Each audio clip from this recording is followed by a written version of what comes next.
جو ناجائز مقدمات میں پھنسے ہوئے ہیں یا اپنے حق کے لیے انہوں نے کیس کر رکھا ہے، فیصلہ نہیں ہو رہا۔ السلام علیکم، میں آپ کا شکر گزار ہوں کہ آپ نے یہ ویڈیو دیکھنے کے لیے وقت نکالا ہے۔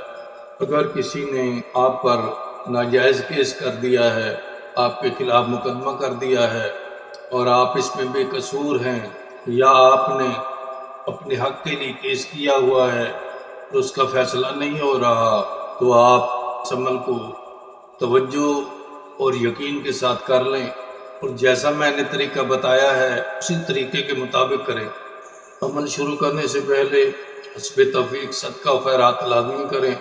عمل کے ختم ہونے کے بعد بھی صدقہ و خیرات کر دیا کریں تاکہ عمل کے اثرات جلد ظاہر ہوں اور آپ کو یقینی کامیابی ملے۔ عمل کا طریقہ یہ ہے کہ کسی بھی روز ہفتہ منگل کا دن چھوڑ کر بعد نماز مغرب کسی ایسی جگہ بیٹھ جائیں جہاں آپ کو کوئی پریشان نہ کرے، کوئی ڈسٹرب نہ کرے، مکمل تنہائی ہو۔ آپ سے گزارش ہے کہ آپ اس ویڈیو کو لازمی شیئر کر دیں تاکہ ان لوگوں کا بھی بھلا ہو جائے جو ناجائز مقدمات میں پھنسے ہوئے ہیں یا اپنے حق کے لیے انہوں نے کیس کر رکھا ہے، فیصلہ نہیں ہو رہا۔ آپ کے اس ویڈیو شیئر کرنے سے ان کا یہ پرابلم حل ہو سکتا ہے اور آپ کو اس کا اجر مل سکتا ہے۔ اگر آپ کو یہ ویڈیو اچھی لگے تو کائنڈلی لائک کر دیجیے گا، اگر مناسب سمجھیں تو یہ چینل سبسکرائب کر دیجیے گا۔ سورہ بنی اسرائیل آیت نمبر 81، وَقُلْ جَاءَ الْحَقُّ وَزَهَقَ الْبَاطِلُ إِنَّ الْبَاطِلَ كَانَ زَهُوقًا 1033 بار، اول آخر 11 بار درود شریف پڑھ کر خود پر دم کر لیں اور اپنے مقصد کو ذہن میں رکھتے ہوئے اس عمل کو پورا کریں۔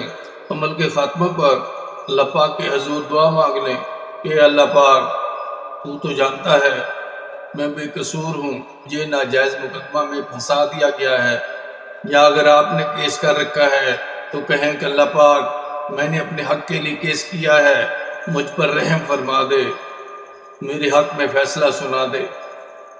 اس عمل کو لگاتار 3 دن تک کر لیں، اس کے بعد صرف 41 بار اول آخر 3 بار درود شریف قرآن پاک کی سورہ بنی اسرائیل آیت نمبر 81، وَقُلْ جَاءَ الْحَقُّ وَزَهَقَ الْبَاطِلُ إِنَّ الْبَاطِلَ كَانَ زَهُوقًا اپنے ورد میں رکھیں۔ انشاءاللہ جیسے جیسے آپ پڑھتے جائیں گے اس عمل کے اثرات ظاہر ہوتے جائیں گے اور انشاءاللہ مقدمہ کا فیصلہ آپ کے حق میں ہوگا۔ 5 مساکین، یتیم، بیوہ، غربا، کسی کو بھی پیٹ بھر کر کھانا کھلا دیجیے گا۔